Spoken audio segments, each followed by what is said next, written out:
This is Madonna. Not. It's Hi, Denise Bellavelasquez. How are you? Fine, thank you. She's an actress in California. And you know what? Even when she's not trying, people still think she's Madonna Louise Chacon.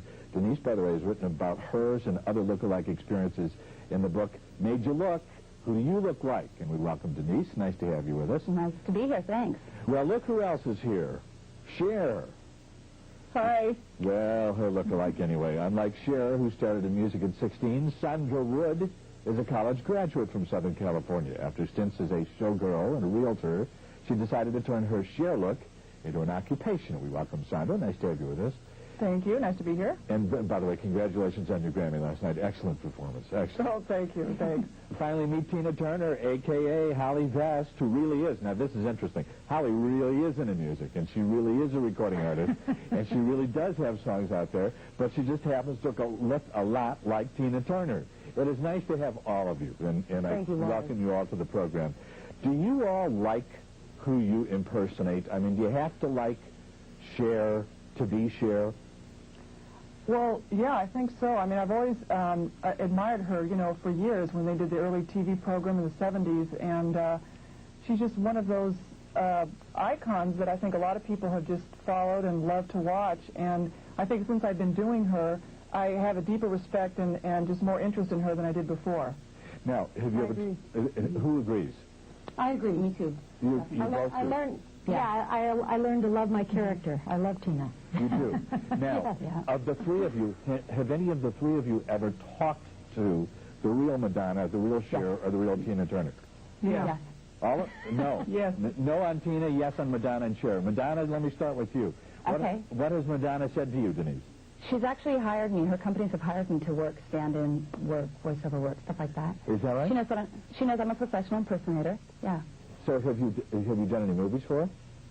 Stand-in work for film. Really? So were you on the set of Evita in some of her other films? No, not Evita. It was some TV shows, not necessarily the news. A couple of music videos. And also MTV, correct? MTV, I did some live publicity work, yeah. How many contests have you won, Madonna lookalike contests? Quite a few. I'm getting old, but there's been a lot. Yeah. Okay. I'm sorry, go ahead. Oh, I've been Madonna 15 years, so in all of that time. Did you think, though, because, I mean, you got to hand it to Madonna, you know, even if you're not the biggest fan of her music, who in popular music lasts 15 years? She's brilliant. Yeah, and Sandra, I'd ask you the same thing about Cher. As I said in the introduction, Cher started in music when she was 16 years old, and she's, you know, well into her, I would think now. How old is she? I hope she doesn't get mad at me, but she's 53. She'll be 54 this year. And what has Cher said to you?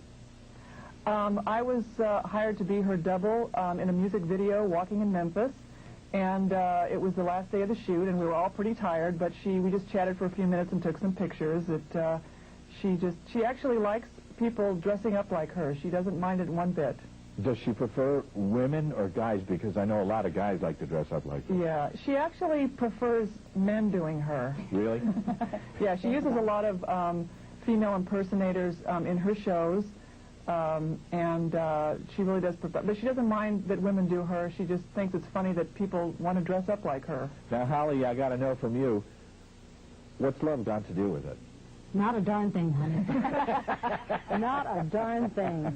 It's funny. But, you know, I'll tell you, my ex-husband, he must get awfully mad because, you know, he goes to jail every day, I go to the bank every day. What more could a woman want, you know? Well, you know, tell me about that. I mean, you all live off the talent, if you will, and the longevity in all three of your cases.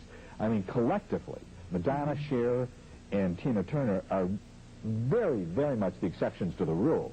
I mean, usually you have a lifespan of music of about maybe 2 or 3 years, and then, you know, some other fad comes in. I mean, collectively, the three of you, you do movies, TV shows. What else? Conventions, Denise? Yeah, conventions, corporate events, Cruise ships, production shows, trade shows. Wherever they want Madonna, Cher, and Tina, we show up. Really? And now, are the three of you ever... I guess this question would be more for you, Denise, because Cher and Tina are pretty tame by Madonna standards. Are you ever, as a person, ashamed or embarrassed by some of the stuff that Madonna does?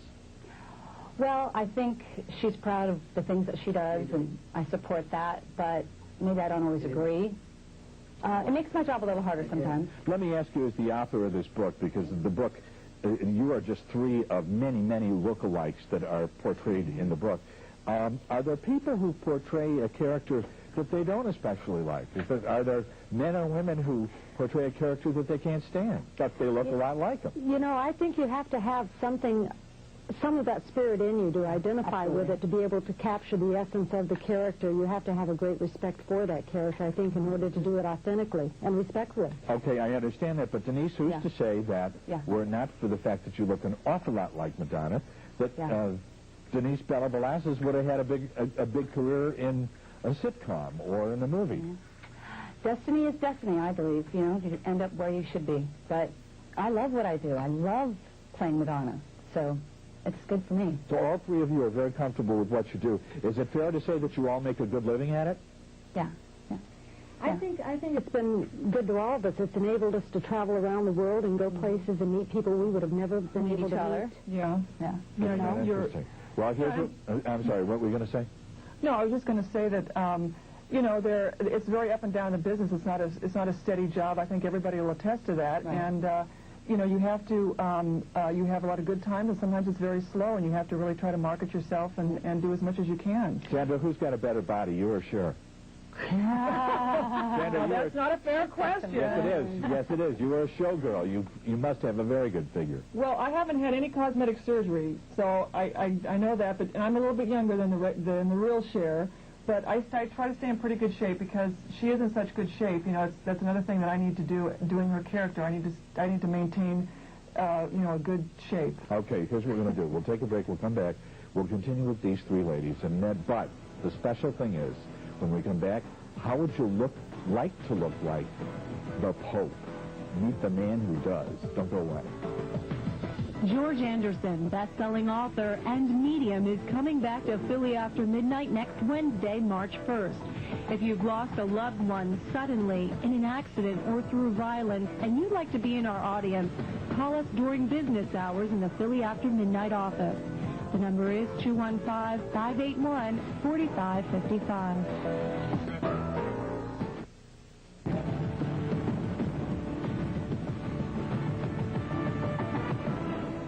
Welcome back, everybody. In addition to Madonna, Cher, and Tina Turner lookalikes, look who else is here. Oh, boy. Sorry, this man's married with grandchildren. He's not the Pope at all, but a lot of movie makers have used him to portray, John Paul II.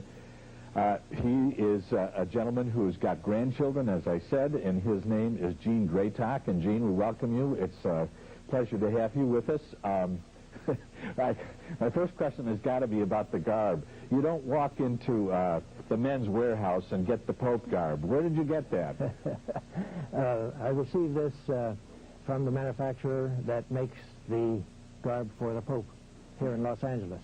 Is that right? Yes. So that really is, that's the real McCoy. Let me ask all of you. To all of you, are all of you ready for the day when the person that you're impersonating either steps down from show business, says I've had it, passes away, whatever? Are you all ready for that, to go back to your normal lives, or have your lives been permanently changed?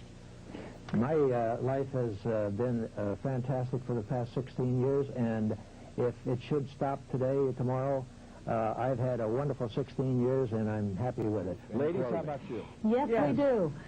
Reach for the stars and have a thrillenium in the millennium. Thank you all. Stay with us. Sleep on This coming up in a minute. Don't go away.